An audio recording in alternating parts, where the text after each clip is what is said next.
Let's take a closer look at how a gearbox works. The variable speed gear sets inside the transmission control different speeds, so the input speed is different from the output speed.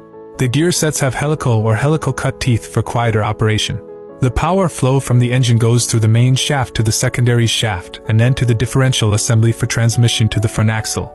So how is gear shifting accomplished? There are sliding shift sleeves on the gear sets that can be moved back and forth by a selector. The transmission shift fork is attached to a sliding lever held by the housing, which is used to engage and disengage the forward gears.